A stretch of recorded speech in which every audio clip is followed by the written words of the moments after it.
Sudah memasuki tahun baru 2026, saatnya menjadi momen untuk menyusun target baru termasuk urusan uang. Sejumlah warga pun berharap tahun ini tak hanya bekerja saja, melainkan bisa membuka usaha, bahkan berbisnis.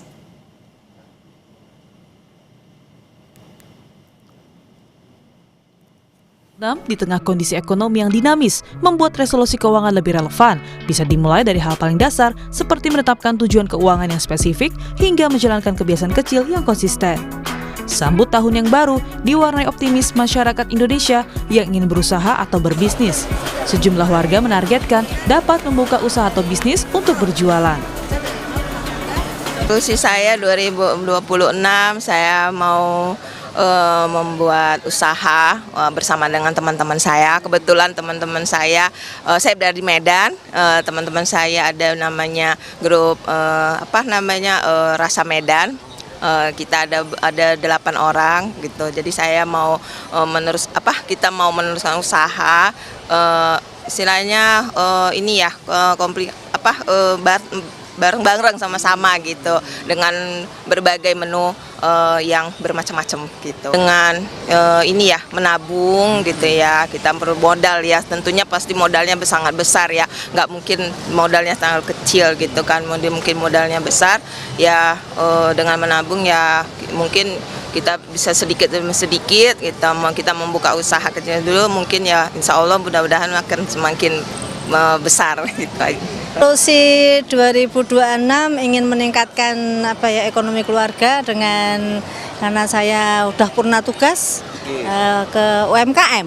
Ya, jadi selama ini memang kami dengan anak-anak mengarahnya ke UMKM, meskipun anak-anak sudah bekerja tapi tetap harus mandiri. Punya sampingan gitu loh Mas. Dan usaha ya, ada usaha rental, kemudian tabungan, kemudian anak-anak kan kita satu keluarga sudah memulai dari menabung dari usia muda, kemudian ya invest, kemudian saya invest dari itu, maaf ya, karena ASN itu kan ya ada tabungan pensiun ya, yaitu yang kami gunakan untuk supaya ke depan tuh saya selaku orang tua tidak merepotkan anak-anak. Mau membuka UMKM kecil-kecilan, ya rencananya sih seperti rumah makan mie rebus Medan lah rencananya. Mudah-mudahan tercapai, walaupun kecil-kecilan lah. Harapan kami ini agar ada fokus perhatian kepada UMKM kecil, karena menurut pendapat saya itu adalah salah satu penunjang ya siklus bisnis atau putaran bisnis agar lebih baik lagi. Sejumlah indikator pun kerap menjadi gambaran yang perlu dipertimbangkan saat merancang resolusi, yakni inflasi tahunan Indonesia di tahun 2025 yang tercatat pada November 2,72% year on year. Perencanaan keuangan demi kondisi finansial yang sehat pun tentu diperlukan. Salah satunya di era media sosial dengan potret liburan mewah hingga gaya hidup mapan yang seringkali membuat orang merasa tertinggal meski realitas keuangan belum tentu seindah yang terlihat. Diharapkan kita dapat menyusun resolusi ekonomi yang realistis dan teliti. Jona Hamonangan, Anggi Mendrawan, Kompas TV. Nah, jadi sebenarnya bagaimana resolusi ekonomi 2026 khususnya yang atur keuangan kalau tahun ini naik jabatan atau karirnya gitu-gitu aja. Kita tanyakan langsung dengan psikolog konsumen Irfan Agia melalui sambungan daring. Selamat pagi Mas Agia. Pagi. Mas Agia, seperti apa sih sebetulnya resolusi ekonomi 2026 yang ideal?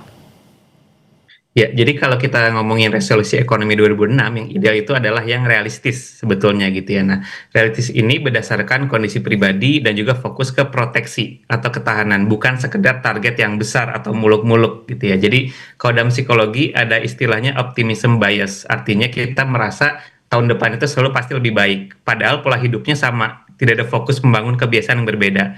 Nah, biasanya kesalahan umum setiap tahun adalah satu, resolusinya itu terlalu optimis, misalnya tahun ini mau nabung 50% gaji, padahal cash flow belum stabil. Kedua, fokusnya langsung hanya ke hasil, tapi tanpa ke sistemnya. Contohnya, mau investasi yang besar, tapi tidak punya dana darurat. Nah, contoh resolusi yang lebih sehat atau realistis adalah misalnya di 2026 saya fokus menstabilkan cash flow, membangun dana darurat 6 bulan, dan konsisten menabung 10% setiap bulan. Nah, ini terdengarnya simple ya gitu, tidak muluk-muluk gitu, tapi ini akan jauh lebih sustain. Oke, nah Mas Agia, indeks ekonomi berdasarkan data, salah satunya penyumbang pertumbuhan ekonomi ini kan adalah konsumsi rumah tangga. Gimana ngatur keuangan supaya itu tadi tuh bisa balance antara konsumsi yang dibutuhkan sama pendapatan gitu misalnya?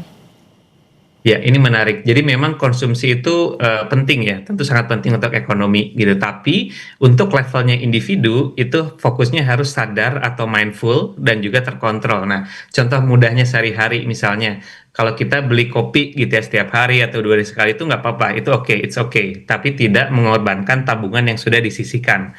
Kedua, misalnya ganti HP baru gitu ya, itu juga boleh gitu ya, kalau bukan karena FOMO atau ikut tren gitu ya. Dan yang ketiga, misalnya kita sudah sering langganan misalnya layanan streaming gitu ya, itu juga boleh gitu ya. Tapi seringkali kita tuh membayar yang jarang kita pakai tanpa kita menseleksi gitu ya, melakukan review biasanya di akhir tahun gitu ya. Banyak sekali layanan-layanan yang mungkin jarang kita pakai tapi kita bayar setiap bulannya. Jadi prinsipnya adalah konsumsi harian atau dalam tahap individu itu boleh sekali gitu, tapi tabungan dan juga proteksi itu jangan jadi korban gitu. Caranya adalah sisihkan uang dulu baru konsumsi. Jadi istilahnya kalau dalam psikologi itu adalah pay yourself first, bayar kebutuhan diri kita sendiri dulu baru keinginan kita, seperti itu. Oke, lebih mindful, lebih banyak pertimbangan. Artinya gini Mas Agia, kalau dilihat dengan kondisi ekonomi saat ini, lebih baik gimana nih? Apakah kita tadi nabungnya cuma 10% aja atau justru lebih banyak di porsi tabungannya ataupun juga misalnya insurance dan lain sebagainya baru ke konsumsi atau seperti apa sih sebetulnya? Ya, jadi biasanya fokusnya adalah proteksi terlebih dahulu gitu ya. Kenapa? Karena intinya kita ingin membangun ketahanan gitu ya. Kenapa? Karena kondisi ekonomi sekarang itu cukup bisa dibilang fluktuatif gitu ya. Dan tidak semua orang itu bisa membaca arah ekonomi gitu. Jadi yang harus kita lakukan adalah melakukan safe bet istilahnya. Jadi proteksi diri kita terlebih dahulu. Dengan ini secara tidak langsung, secara psikologis akan membangun fokus kepada kebutuhan kita dulu, baru keinginan. Karena seringkali saat bikin resolusi gitu ya, kita tidak bisa memisahkan antara kebutuhan kita dan juga keinginan seperti itu. Artinya berarti gini, selama ini orang punya resolusi di awal tahun banyak dong yang nggak realistis atau gimana nih? Betul, jadi biasanya itu fokusnya itu pada goals atau target saja gitu ya. Jadi misalnya fokusnya ingin membangun bisnis baru gitu ya. Kemudian ingin lebih kaya lagi misalnya. Ini kan biasanya fokus-fokus yang bisa dibilang tidak konkret gitu ya, tidak realistis. Tapi yang harus difokuskan adalah membangun habitnya atau kebiasaan gitu ya. Makanya ketika kita setting gitu ya, 10% per bulan itu membuat menjadi realistis. Kenapa? Karena ketika kita membuat target, itu kita harus fokus pada kebiasaannya gitu. Jadi jangan hanya targetnya. Misalnya membiasakan untuk menyisihkan 10% setiap bulan. Jadi yang difokuskan adalah habit dibandingkan target, seperti itu. Oke, Mas Agia, artinya gini, indikator apa aja sih yang bisa dilakukan untuk resolusi 2026? Prioritas nabungkah itu tadi, misalnya beli safe haven gitu, atau proteksi, dana pensiun, pendidikan anak, apa tuh? Ya, jadi urutan prioritas itu sebaiknya berdasarkan fondasi, bukan berdasarkan lifestyle atau gaya hidup. Contoh misalnya, ketika kita di usia 30-an gitu ya, sudah kerja di usia yang aktif tapi belum punya dana darurat. Nah, kita fokus ke dana darurat dan juga proteksi, bukan investasi yang agresif.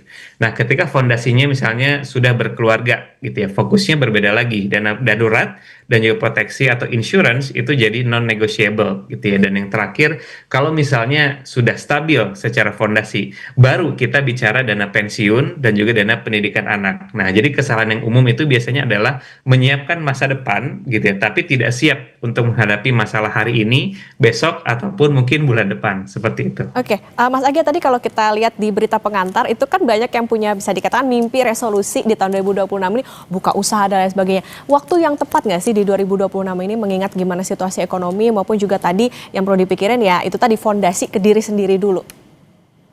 Betul, jadi ini adalah saat yang tepat juga gitu. Kenapa? Karena biasanya setiap akhir tahun dan awal tahun dalam sisi psikologi itu adalah hal yang paling tepat atau waktu yang paling tepat untuk mengubah habit atau kebiasaan gitu ya. Nah, ketika kita bisa punya tadi ya di dalam berita pengantar ada yang ingin membangun bisnis kecil-kecilan gitu ya, UMKM gitu ya. Tapi ketika kita punya target tersebut dan jika kita dibarengi dengan fokus pada kebiasaan gitu ya, itu akan membuat kita akan menjadi selangkah lebih dekat dalam menyiapkan karir kita. Dan secara ekonomi ini start yang bagus gitu 2026 karena kita sudah melihat banyak penyesuaian atau adjustment di 2025, kita lebih kenal gitu ya, sudah mulai lebih stabil dengan policy-policy yang sudah ada, dan ini saatnya untuk memaksimalkan atau utilize istilahnya momentum ini, seperti itu. Kalau tadi dikatakan harus dipikirkan juga tidak hanya di masa depan tapi juga masa sekarang, ada perbedaan nggak sih Mas Agia misalnya untuk orang yang sudah berkeluarga dengan yang gajinya ibaratnya buat diri sendiri gitu, nah itu untuk pembagiannya seperti apa sih? Betul, jadi pasti akan berbeda gitu ya. Kenapa? Karena secara lifestyle, secara kebutuhan hidup itu berbeda yang sudah berkeluarga dengan yang masih single gitu ya istilahnya. Nah, kalau untuk berkeluarga pasti fokusnya adalah membangun proteksi terlebih dahulu gitu ya. Kenapa? Karena ketika spending itu akan melibatkan tidak hanya satu pihak tapi lebih dari satu gitu. Tapi ketika misalnya masih belum berkeluarga itu kita dibolehkan atau punya ruang lebih untuk berinvestasi yang lebih agresif misalnya. Jadi resiko untuk memilihnya itu kan pasti akan tergantung fondasi dan juga kebutuhan gitu ya. Jadi ketika kita tidak berkeluarga, kita masih punya ruang untuk investasi yang resikonya sedikit lebih tinggi gitu ya, karena tidak punya beban istilahnya. Tapi ketika sudah berkeluarga, apalagi sudah punya anak, itu kita harus lebih mindful dan juga fokus pada proteksi terlebih dahulu. Oke, menjadi waktunya nih buat yang belum berkeluarga untuk bisa memikirkan soal investasi. Nah, Mas Agia tadi kalau kita bicara soal bagaimana resolusi yang realistis, penyakitnya terutama buat Gen Z ini yang mungkin baru mulai memasuki dunia kerja, baru terima gaji dan lain sebagainya. Apa sih supaya bisa tetap realistis itu tadi? Apa yang perlu ditekan, bisa dikatakan demikian? Ya, jadi ketika kita berbicara penekanan ini gitu, nah ketika kita berbicara menekan itu kita tidak perlu menjadi penekanan yang ekstrim gitu ya, karena biasanya orang menganggap wah kita harus menabung sangat banyak gitu, jadi kita harus mengorbankan gitu ya kebutuhannya, keinginan kita bahkan, tapi seringkali gitu ya penyakitnya secara psikologi itu malah backfire gitu, istilah seperti diet gitu ya, semakin kita terlalu ekstrim untuk diet gitu ya, pada satu hari itu akan istilahnya muncul kembali jadi yo-yo effect gitu ya. Jadi ujungnya nanti kita akan splurging lagi, spending lagi. Jadi kuncinya adalah mindful spending. Ketika kita sudah punya plan yang jelas dan juga menyisihkan sebagian juga memang untuk diri kita juga gitu ya. Ada budget untuk senang-senang gitu ya, budget untuk self reward, itu menjadi penting karena pada dasarnya ilmu psikologi dan ilmu ekonomi itu harus balance. Ketika kita terlalu ketat gitu ya, terlalu fokus ekstrim pada ekonomi, nabung banyak, tapi lupa dengan memuaskan psikologis kita, self reward, itu akan backfire. Jadi bagaimana cara kita juga punya menyisihkan gitu ya sebagian tabungan kita untuk self reward diri kita juga. Kenapa? Karena the goal-nya itu adalah untuk long term, untuk sustain gitu ya, bukan untuk short term. Kalau kita main sustain, kita juga harus balance dengan kebutuhan dan juga keinginan kita, seperti itu. Oke, utamakan kebutuhan bukan keinginan. Mas Agi, nanti kita lanjutkan kembali dan saudara tetap bersama kami di Kompas Bisnis. Saudara, dan kita akan melanjutkan perbincangan soal bagaimana resolusi keuangan di 2026 bersama dengan psikolog konsumen Irfan Agia. Mas Agia, kita lanjutkan kembali. Jadi ada nggak nih Mas tips atur keuangan khususnya pengeluaran dan pendapatan seperti apa, terutama buat mereka yang gajinya pas-pasan tapi harus bisa spare juga nih buat nabung? Ya, jadi kalau konteksnya untuk gaji yang pas-pasan gitu ya, istilahnya kuncinya itu bukan menahan diri yang ekstrim gitu ya. Kalau memang kita merasa aduh gaji kita pas-pasan, tapi yang paling penting adalah bagaimana kita bisa disiplin dalam struktur. Ya, contoh praktisnya misalnya kalau anggaplah kita gajinya 6 juta per bulan gitu ya. Jadi 10%-nya 600.000 misalnya itu langsung ditabung gitu ya. Sisanya baru diatur dan dialokasikan untuk kebutuhan hidup yang lain gitu ya. Dan juga misalnya kebutuhan lain kita bisa punya 2 rekening gitu ya. Untuk memudahkan pembagian, satu untuk memang hidup atau kebutuhan sehari-hari dan 2 untuk tabungan gitu ya. Kalau itu memang bisa membantu untuk secara psikologis itu memisahkan, istilah itu ada mental accounting. Dan yang ketiga adalah menerapkan sistem auto debit misalnya gitu ya, begitu gajian. Ini juga untuk membuat kita lebih disiplin, jadi kita sudah taruh 10% per bulan, itu langsung dipotong misalnya gitu ya. Nah, kesalahan umumnya biasanya adalah satu, menabung dari sisa saja gitu ya. Jadi ketika kita punya mindset nabung dari sisa aja deh, nah biasanya itu pada akhirnya nggak ada sisanya gitu kan. Kalau tidak dipaksa istilahnya untuk dipisahkan. Yang kedua, tidak tahu pengeluaran-pengeluaran yang kecil atau yang bocor. Misalnya contoh, kadang kita jajan-jajan gitu ya, atau langganan-langganan di streaming yang sebenarnya kita tidak butuhkan gitu. Yang ketiga, menunggu gaji naik baru nabung. Nah, ini juga kesalahan umum gitu. Jadi kita merasa gaji pas-pasan baru bisa menabung, itu merasanya setelah gaji naik. Kita nunggu gaji naik, padahal itu adalah satu hal yang belum tentu bisa kita kontrol gitu. Jadi padahal kebiasaan kecil, bangun kebiasaan kecil yang tadi small habit itu lebih penting daripada menunggu gaji yang besar seperti itu. Oke, itu tadi yang gajinya pas-pasan. Gimana kalau, oke ini agak sedih sih, udah pas-pasan, sandwich generation. Ada nggak tipsnya, Mas Agia? Haruskah menambah pekerjaan lagi gitu?